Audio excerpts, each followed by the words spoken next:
É Hanukkah! Boa noite. Boa noite, Maíra Questenberg. Boa noite, Beto Brown. Boa noite, Eduardo Oliveira. Boa noite, Maíra. Boa Boa noite. noite. Boa noite, Midrash. Hoje a gente vai fazer uma leitura de um conto de Hanukkah e a gente vai dedicar esse conto a Carol Ferman, que fez esse livrinho aqui para gente na época que a gente montou essa peça lá no Midrash. E Carol foi embora e deixou a gente só com saudade. Um beijo para Carol, que era incrível. De quem é esse texto mesmo, Maíra? Então, o texto dessa história que a gente vai contar para vocês é de um autor que se chama Isaac Bashevis Singer. Ele nasceu na Polônia, mas embora ele tenha nascido na Polônia, ele não escreveu as histórias dele em polonês. Ele foi traduzido para muitas línguas, mas ele escreveu as histórias dele em Yiddish. Yiddish é uma das línguas do povo judeu. E escrevendo em Yiddish, ele ganhou um prêmio importantíssimo, o Prêmio Nobel de Literatura. O Beto agora vai cantar uma música em Yiddish para vocês.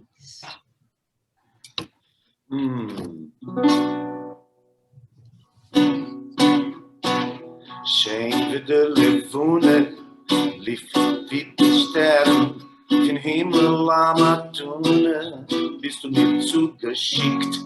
Mein Glück hab ich gefunden, denn ich hab dich gefunden.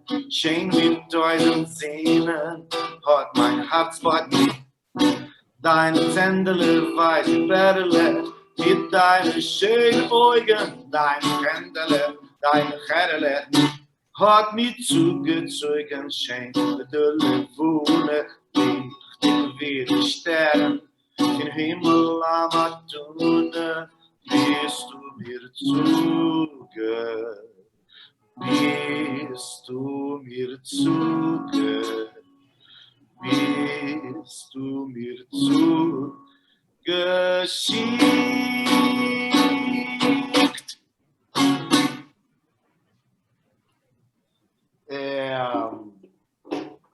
A história que a gente vai contar agora se passa na época do Hanukkah. Para quem não sabe o que é Hanukkah, Hanukkah é uma festa judaica que comemora um milagre. Foi o seguinte: quando os gregos invadiram e conquistaram Jerusalém, eles tomaram o grande templo, que era o templo mais importante que existia. Eles quebraram e destruíram tudo que havia dentro. Deixaram o templo em ruínas. Uma lástima. Os macabeus, que eram um grupo da resistência judaica que estavam refugiados numa cidade perto de Jerusalém, a cidade de Modi'in, planejaram e voltaram a Jerusalém para retomar o templo, limpar e purificar e assim poder retomar as atividades e os serviços religiosos. Na limpeza, eles acharam uma garrafa de azeite. Antigamente, antes de existir a eletricidade, se fazia luz com azeite. E a garrafa continha azeite para uma noite de luz. E não é que o azeite foi durando mais um dia, mais um dia, mais um dia, mais um dia, mais um dia, mais um dia, até completarem 8 dias. E esse é que é o milagre. Esse azeite durar 8 dias em vez de um só. Então, Hanukkah é isso, a comemoração do milagre da multiplicação da luz. Todos entenderam? Muito bem. Então, agora, atenção, porque com vocês, Zlate, a cabra.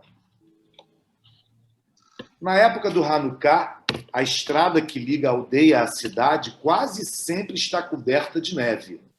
Mas esse ano o inverno foi dos mais leves. Já chegava o Hanukkah e a neve ainda pouco caía. O sol brilhava quase o tempo todo. Os camponeses queixavam-se de que, por causa da temperatura seca, a colheita dos grãos de inverno seria pobre. A grama renovou-se e os camponeses soltaram novamente o gado no pasto. Para Reuven, o peleiro, O ano fora ruim, e depois de muito hesitar, ele decidiu vender Slater, a cabra. Ela estava velha e dava pouco leite. O açougueiro da cidade, Fível, oferecera 8 florins pela cabra. Com esse dinheiro, compravam-se as velas do Hanukkah, batatas e azeite para as panquecas, presentes para as crianças e outras coisas necessárias para a casa no período do feriado. Reuven disse ao filho mais velho, Arão, que levasse a cabra à cidade. Arão sabia o que significava levar a cabra a Fível na cidade, mas tinha que obedecer o pai.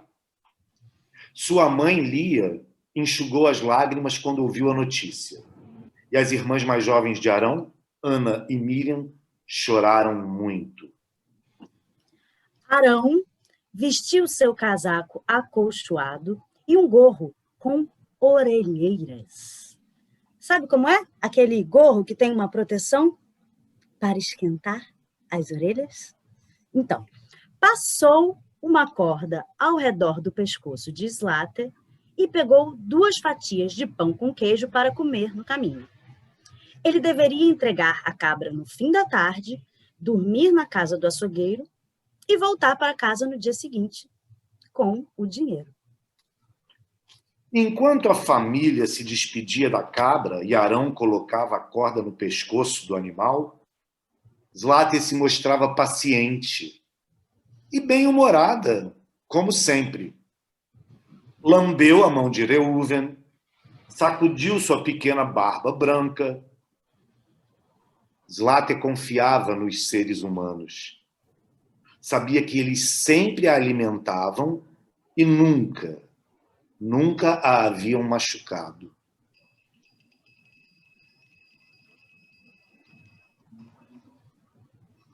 Quando Arão colocou a cabra na estrada em direção à cidade, ela parecia um pouco espantada. Nunca antes andara por aqueles lados. Olhou Arão como que perguntando: aonde você me leva? Mas depois pareceu concluir que uma cabra não deve fazer perguntas. Ainda assim, o caminho era diferente. Passaram por novos campos, pastos, choças com telhado de sapê. Aqui e ali um cão ladrava e corria na direção deles, mas Arão os afastava com seu bastão. Sai daqui, fora daqui! Deixa essa cabra que ela é minha responsabilidade levar ela para a cidade. Sai daqui, seus cachorros! O sol brilhava quando Arão deixou a aldeia. De repente, o tempo mudou.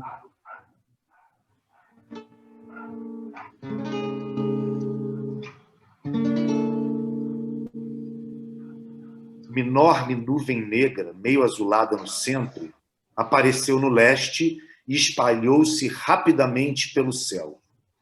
Com ela veio um vento frio.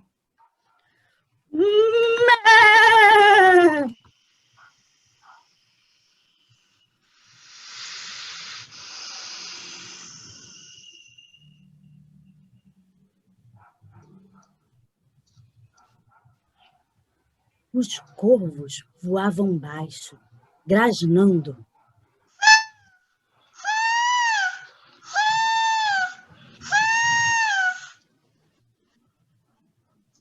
Parecia que ia chover, mas o que caiu foi uma chuva de pedra, como no verão. Ainda era dia, mas tudo ficou escuro como ao anoitecer. Depois de um tempo, o granizo virou neve. Em seus 12 anos, Arão vira todo tipo de temperatura, mas nunca uma neve como aquela. Era tão densa que apagava a luz do dia. Logo o caminho estava completamente coberto. O vento era frio como gelo. A estrada para a cidade estreitou-se e encheu-se de vento. Arão já não sabia mais onde estava. Não conseguia ver através da neve. O frio logo penetrou seu casaco acolchoado. A princípio, Zlater não pareceu incomodar-se com a mudança de tempo. Ela também tinha 12 anos e sabia perfeitamente e exatamente o que significava o inverno. Mas quando suas patas afundaram mais e mais na neve, ela começou a virar a cabeça e a olhar Arão atônita. Seus olhos suaves pareciam perguntar: Por que saímos nessa tempestade? Arão esperava que um camponês aparecesse com sua carroça, mas não passava ninguém por ali. A neve engrossou, caindo em enormes flocos, um remoinho. Debaixo da neve, as botas de Arão sentiam a suavidade de um campo arado. Percebeu que não estavam mais na estrada. Haviam perdido o rumo. Ele não podia distinguir entre leste e oeste. Onde estava a aldeia, onde estava a cidade. O vento assobiava, uivava, fazia a neve rodopiar para todos os lados. Era como se diabinhos brancos brincassem de pega-pega nos campos. Uma poeira alva levantou-se do sol. Zlater parou. Não podia andar mais. Teimosa, fincou seus cascos rachados no solo e berrou como se suplicasse ser levada de volta. Mé! Mé! Mé! Pingentes de gelo pendiam de sua pequena barba branca. Os chifres estavam quase congelados. Arão não queria aceitar o perigo, mas sabia que se não encontrasse um abrigo, eles congelariam até morrer. A neve já chegara aos joelhos. Tinha as mãos adormecidas, não sentia mais os dedos dos pés e sufocava ao respirar. Seu nariz parecia de madeira. O berro de Zlater começou a parecer choro. Mé! Mé! Mé! Aqueles humanos em que ela tanto confiara a tinham levado para uma armadilha. Arão começou então a rezar a Deus por ele e pela cabra inocente. Shema Israel, Adonai Eloheinu, Adonai Echad. Baruch Shem Kivod Malto Leolam Vaed.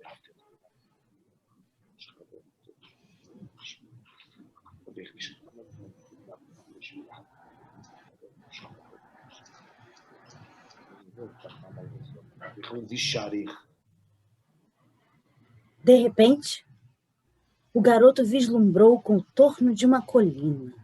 Imaginava o que podia ser aquilo. Quem havia amontoado tanta neve? Dirigiu-se naquela direção, arrastando Zlater consigo. Quando chegou perto, notou que se tratava de um monte de feno coberto de neve. Na hora, Arão percebeu que estavam salvos. Com grande esforço, cavou seu caminho através da neve. Ele era um jovem do campo e sabia como fazer essas coisas. Quando chegou no feno, fez um abrigo para os dois. Não importa a temperatura externa. Dentro do feno, sempre é quente. O feno.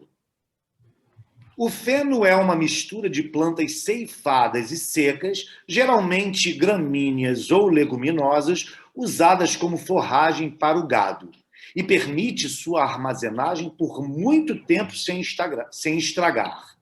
Tem um cheiro forte e agradável e serve de alimento para caprinos e outros animais. O feno. O feno era comida para Zlater. Assim que cheirou o feno, ela ficou contente e começou a comer. Come, Zlate, come, come, come muito, come. Mangia che te fa bene, ragazza. Do lado de fora, a neve continuava caindo, mas o menino e o animal precisavam respirar, e havia muito pouco ar no esconderijo. Arão abriu, então, uma espécie de janela através do feno e da neve, e com todo cuidado manteve a passagem aberta. Depois de comer, Zlate sentou-se sobre as patas traseiras e pareceu recuperar sua confiança no homem.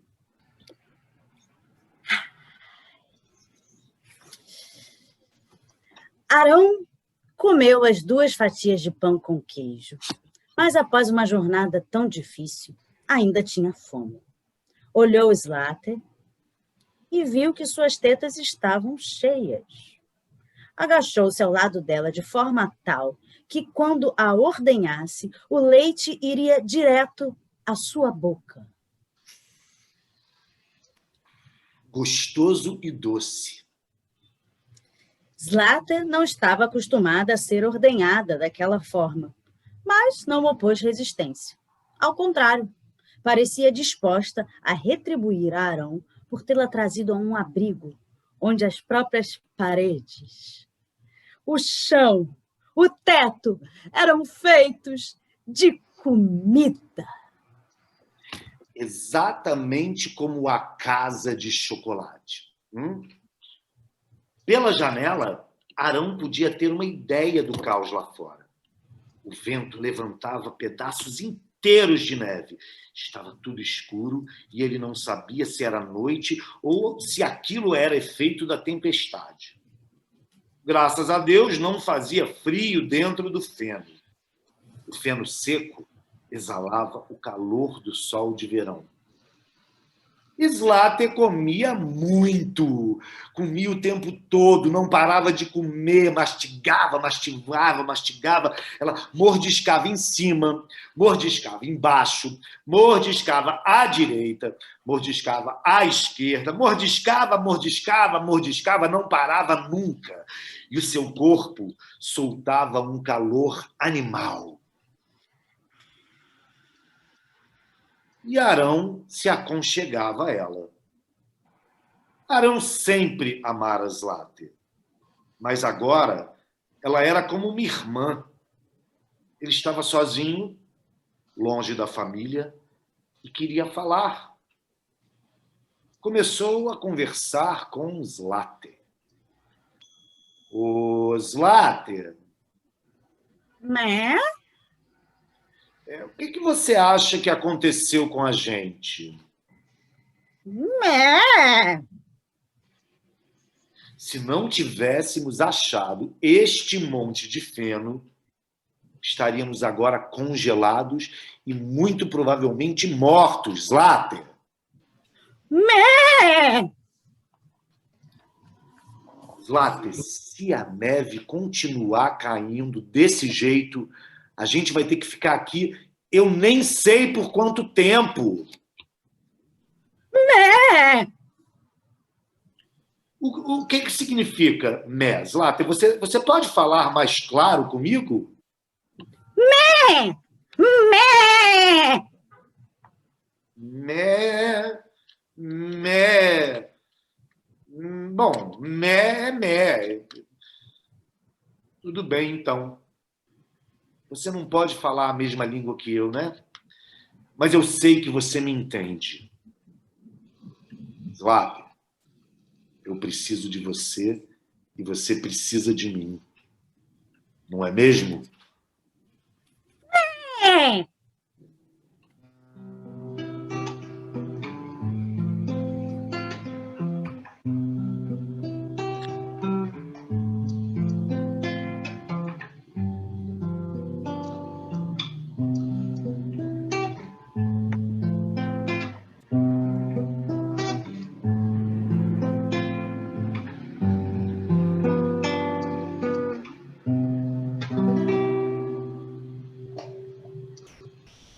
Arão fez um travesseiro com um pouco de feno, pousou a cabeça e dormiu. Quando Arão abriu os olhos, não sabia se era dia ou noite. A neve bloqueara sua janela. Tentou limpá-la, mas mesmo com o braço todo esticado, não atingia o lado de fora. Por sorte, tinha um bastão, e com ele pôde chegar ao ar livre. Ainda estava escuro do lado de fora. A neve não parava de cair. E o vento gemia, primeiro com uma voz, depois muitas. Às vezes soava como uma risada diabólica. Zlata também acordou. E quando Arão a cumprimentou... Bom dia, Zlate. Ela respondeu. Mé! Sim, sim, a linguagem de Zlate consistia em uma única palavra, mas com vários significados. Agora, por exemplo, ela dizia... Mé, mé, mé, mé, mé, mé, mé, mé. Devemos aceitar tudo o que Deus nos dá. Calor, frio, fome, satisfação, luz e escuridão. Arão e Zlate ficaram no feno 3 dias. Arão sempre amara Zlate, mas nesses 3 dias ele a amou ainda mais. Ela o alimentava com seu leite e o ajudava a aquecer-se. Ela o confortava com sua paciência. Ele contou várias histórias, com ela sempre esticando as orelhas para ouvir. Aí, os caras lá de Helm é uma cidade, os caras de Helm pescaram a maior e mais linda carpa que eles nunca tinham visto antes. Aí eles falaram assim entre si, temos que levar essa carpa para o Gronamboi ver. O Gronamboi era uma pessoa muito importante assim da cidade, assim, tipo o prefeito. Aí eles levaram aquela carpa enorme e linda para o Gronamboi ver. Quando eles chegaram lá para mostrar para o Gronamboi era velhinho. E aí ele teve que chegar perto da carpa e assim apertar os olhinhos para ver a carpa. Quando ele chegou perto da carpa, a carpa deu uma rabada na cara dele. Os caras ficaram muito contrariados e disseram assim, isto é um crime, esta carpa é uma criminosa, não pode dar uma rabada na cara do Gronamboi. Essa carpa tem que ser julgada e muito provavelmente condenada. Aí a carpa ficou na casa do Gronamboi durante 2 anos, morando num aquário muito chique e muito confortável, esperando esse julgamento. E... dizem que quem come cabeça de carpa fica mais inteligente. Mé! Quando ele a acariciava, lambia sua mão e seu rosto. Aí dizia, mé! E ele sabia o que significava. Eu também te amo, Zlate. A neve caiu durante 3 dias, embora não fosse tão grossa quanto no primeiro dia, e o vento diminuíra. Às vezes, Arão sentia que jamais existira o verão, que a neve sempre caíra desde que ele podia se lembrar. Ele ficava muito confuso. Ele achava que o verão nunca tinha existido. Ele achava que ele, Arão, não tinha pai, nem mãe, nem irmãs. Ele achava que ele, Arão, era um filho da neve, assim como os Zlate, nascidos da neve.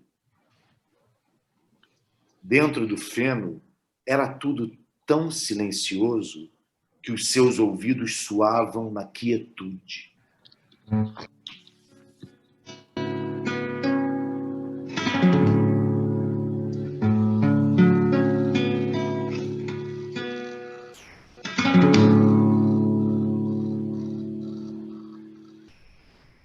Arão e Zlate dormiam a noite inteira e boa parte do dia.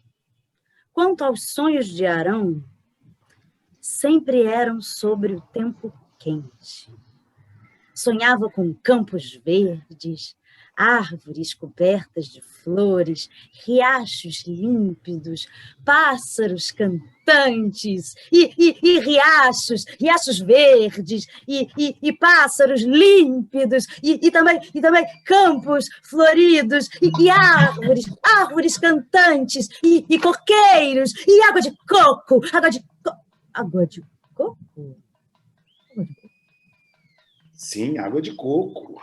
Na terceira noite, a neve cessou, mas Arão não se atreveu a achar o caminho de casa naquela hora. O céu estava claro e a lua brilhava, lançando redes prateadas sobre a neve. Arão cavou seu caminho para fora e olhou o mundo. Estava tudo branco, tranquilo, sonhando sonhos de esplendor celestial. As estrelas eram grandes e próximas. A lua nadava no céu como num mar.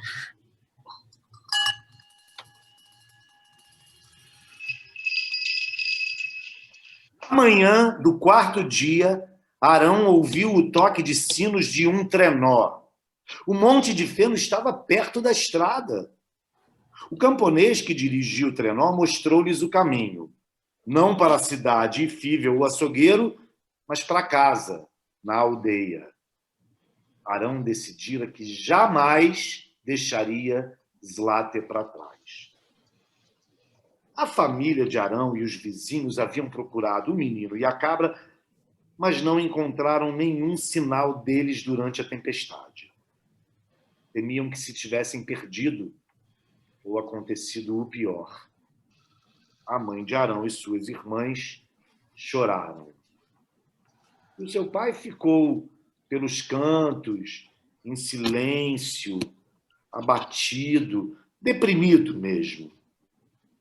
De repente, um dos vizinhos veio correndo à casa deles com a boa notícia de que Arão e Zláter vinham pela estrada.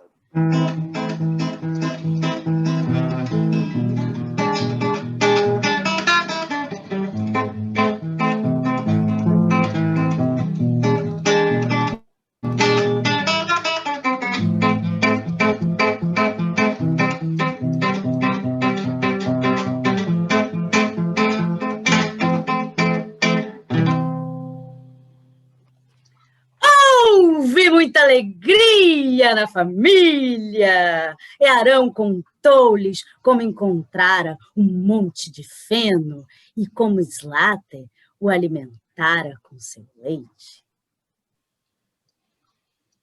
As irmãs de Arão beijaram e abraçaram muito Zláter e deram-lhe um trato todo especial. Cenouras cortadas e batatas descascadas que a cabra engoliu faminta. Ninguém, jamais, voltou a pensar em vender Zláter. E agora que o inverno finalmente chegara, os habitantes da aldeia precisavam de novo dos serviços de Reuven, ó peleiro. Quando chegou o Hanukkah, a mãe de Arão pôde fritar panquecas todas as noites e Zláter também recebia a sua porção. Embora ela tivesse o seu próprio cercado, com frequência vinha à cozinha, batendo na porta com as patas para indicar sua visita. E sempre tinha a porta aberta.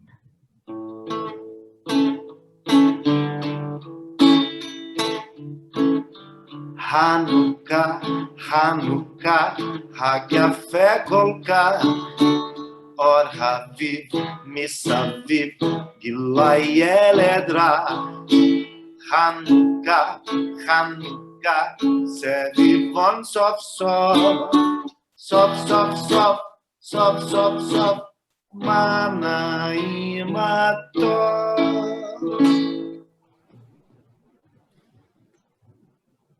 À noitinha, Arão, Miriam e Ana brincavam de dreidel. Dreidel? Dreidel é o peão de Hanukkah em Yiddish. Em hebraico é Sevivon e em Yiddish é Dreidel. Sevivon. A cabra sentava perto do fogão, observando as crianças e o bruxulear das velas de Hanukkah.